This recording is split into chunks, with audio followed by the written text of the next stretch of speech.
So today I want to talk to you about a cybersecurity incident, as Kathleen alluded to, involving a third-party service provider used by our office. Although we will keep this high level, I want to emphasize that we are being careful with our words and the information we share. We want to protect individuals and protect government systems whose data may have been exposed. Most significantly to the public, this incident involves a large amount of ESD data on individuals. And I know Washingtonians are frustrated, and this will add to their frustration.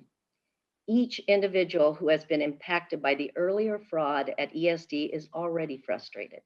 Everyone who has been a victim of cyber attack is frustrated with how often personal information can be attacked or stolen. I'm sorry to add to that frustration and worry.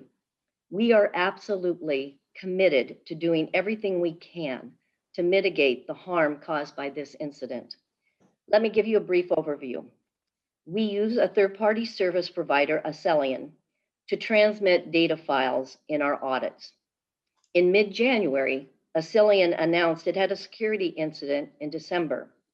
Upon investigation, we learned the incident allowed unauthorized access to audit records stored temporarily in Acelian's system during the file transfer process.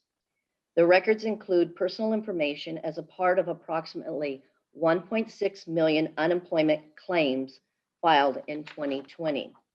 Again, that's the number of claims.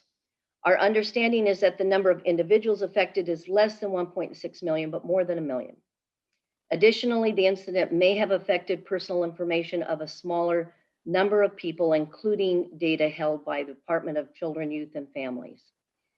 And it included non-personal financial and other data from local governments and state agencies. I want to be clear that we are providing estimates on our figures. We are reviewing files and the incident.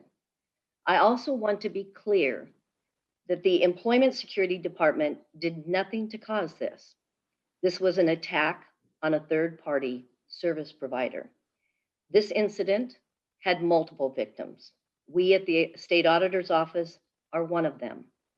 Based on news reports, we know other significant public sector organizations were affected by this incident. I'm aware that a Acelian spokesperson said that this involved a 20-year-old legacy product and that we moved to their new system, KiteWorks, after the breach. SAO and others across the globe rely on Acelian.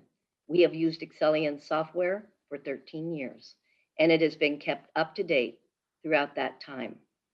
And we had almost completed the process of moving to their new system, KiteWorks, before we learned of this incident that involved SAO. The move to the new KiteWorks system was completed on December 31st. We paid for, we expected, and we deserved to have a secure system. We believed that Acelian was providing a secure file transfer product for the state of Washington. This incident is being investigated by law enforcement. Since we learned that our files may have been affected, we have been reaching out directly to the state agencies and local governments that provided this data so that they can take the steps they need to. We have been in contact with WATEC, the governor's office, the attorney general's office, and law enforcement. We are working as fast as we can to assist individual citizens whose information may have been affected. We have created a web page to offer the information we can share. You can find it by going to our site, www.sao.wad.gov. The security incident page is prominently linked to our homepage. I should note that this is not an issue folks should contact ESD over. It did not involve their systems. Finally, I want to emphasize that we take the pain and frustration this causes seriously. We want to make it right as best as we can. We are committed to staying in communication with everyone who may, with you and the public. This is an evolving situation. I know you will have questions and we will answer as best as we can. Transparency and accountability are our bedrock values. Still, I have to ask everyone, including the public, to bear with us. This is a challenging situation, one that calls on us to move as fast as we can, but also to be accurate, to be circumspect, and to be cautious as we work to prevent any further harm.